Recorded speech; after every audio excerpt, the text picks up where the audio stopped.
So welcome everybody. And this week, our topic is becoming.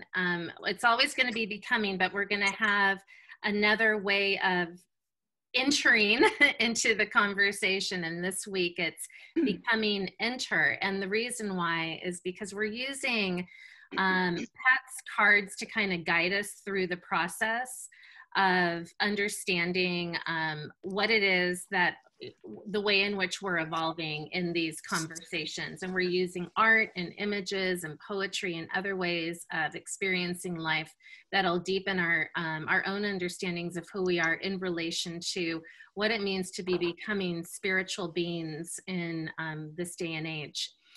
Just to remind you that we do, as we did last week, have just some basic group norms, and all of us are so attentive and mindful to those things. It's really just about how, treating others the way we all want to be treated in terms of listening and communication and respectful language and all of that. And then also being remembering that this is a sacred space that we're creating.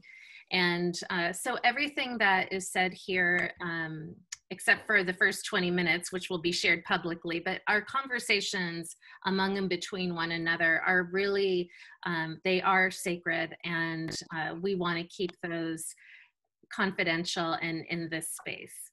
So without further ado, I think we'll go ahead and get started, and I'm going to hand it over to Pat. And Pat, did you want me to keep up the PowerPoint for right now so you could look at the images? Or I'd like you to bring up the image of the, there's the enter one. Do you have the other one? There it is. Yes, that one, thank you. Okay. So I'm going to first say that quote from Meister Eckhart that we talked about a little bit before we all got started. Meister Eckhart is a mystic from, I think, maybe about the 14th century. And one of the quotes from him that I just love is, when the soul wants to experience something, she throws out an image in front of her and then enters into it. And so this artwork here was one that I did as part of a solo show when I was getting my Master of Fine Arts degree. And what it represented for me, I just want to point out a few things. You see a little figure. There's all collage work that's done with etching and monoprint, but you have the little figure, you have a hand that's beckoning, you have a twig or a tree that has no leaves on it. And behind her, there's kind of this fiery color of orange and a hand. But you notice that she has no arms or hands, okay? And she's leaving something behind, and moving into unknown territory. She does not have the arms and hands as agency. She has to grow those along the way. So with that in mind, I'm going to tell you about, I want to give you my story, which, this is a story about one of my Rolfing clients, and we can just go back to regular gallery view if you want to, Christina, so that, yeah, that's great. And she's Chinese, and I'm not going to give you her full name because that wouldn't be appropriate, but her name is Charlene, and I'll just make up a different last name. Let's say her name is Charlene Wong, okay? And so she came in for Rolfing, and I was very curious. I've always been curious about how people who were born and raised in China ended up with American or English names. And so I said, so tell me about your name. And she said, oh, well, you know, in China, the name that you get when you're born is not the one that you live with your whole life. There comes a time when you choose a name. And of course, I said, how did you choose the name Charlene? And she said, oh, did you see that movie, The Long Kiss Goodnight? And I said, yeah, as a matter of fact, I did, but a long time ago. I went and looked it up. It was in 1993. How many of you, if you just do this, have seen that movie? Okay, all right, well, sorry, this is gonna be a total spoiler alert for you if you just decide to see it. But anyway, so I'll give you a quick synopsis of the movie and then show why Charlene did what she did. In this movie, it's one of those typical pattern stories where someone has amnesia and they forget who they were, and they're starting their whole life all over again. So this is a story about a woman who washes up on a Jersey shore when she's in her mid-30s or so. This is Gina Davis playing the role, and she doesn't remember anything. So basically at the beginning of the movie, she says, I'm basically 8 years old because that's all I remember. She has a child who is about that age, and I don't know if it's a boyfriend or a husband, and living the suburban life in a northeastern city, you know, being part of the community, and it's Christmas time and she's having a Christmas party, and everything is very, what we would call the American way of life, okay? But as time goes on, she suffers through an auto accident and pieces of her old life begin to emerge. And what emerges is that she is an assassin working as a counter-terrorist for the intelligence community in the United States. Couldn't be more opposite to the character that she's been up to that point. In fact, this assassin is absolutely without feeling, whereas this other person that she adopted as her persona was a teacher. She had a child, she loved her community, she was engaged in the community, very open-hearted. When the assassin fully emerges, off comes the long hair, bleached blonde, heavy eyeliner, bright pink lipstick, and hard as a rock. I mean, just no feeling at all. She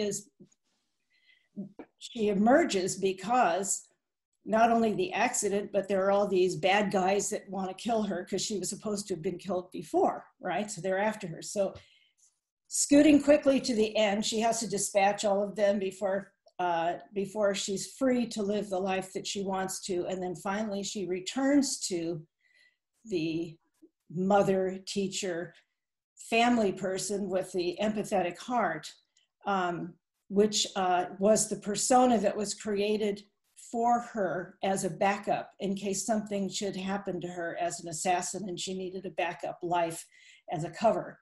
Well, the cover becomes who she really is. So the whole point is that eventually both integrate.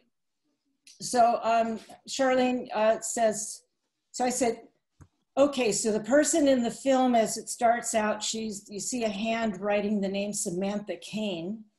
And then in film negative, you see a hand writing Charlene Elizabeth Baltimore. In the positive image, you see Christmas ornaments and lipsticks. In the negative image, you see bullets and things like that, you know, so you're getting the picture right away. Oh, something's going on here. She said, I was raised in China. I never went outside. My parents beat me a lot. I was forced to study all day long and to study the piano. I had no choice in anything. And I was very angry as a child. So she comes to the United States to study, and she is fired up with curiosity. She wants to learn everything she can. She comes to Rolfing because she wants to learn about the body. And then she goes to acupuncture school because she wants to learn the East-West version of the body. And she watched that movie and saw this character, Charlene, who left the life that was culturally described as the teacher mother, and this woman who could defend herself and, you know, overcome obstacles. She had all of the skills and abilities. So she chose the name Charlene. Charlene from the assassin version, right? But in her case, she needed the assassin in order to slay the old cultural requirements of the life that she grew up in. And as a result of adopting this new and freer version of herself, she went on, as I say, to acupuncture school. She went to the one that's considered the best, which is the Emperor's School in Santa Monica. And apparently their whole approach is very hierarchical. So when she would ask questions, they would say, well, you're not ready to learn that yet. or this isn't the time for you to learn that. That comes later. We're not going to answer your question. And she just was furious. So then she went to the secondary school where they welcomed discussion. She found her spot. She had to go through all of this to find it. And so I guess the gist of the story here that I'm coming around to is she had to, based similar to that image that that you saw in the beginning, she had to leave behind, like in that image behind you see is that fiery room where that part of her life is burned down now. So that's done.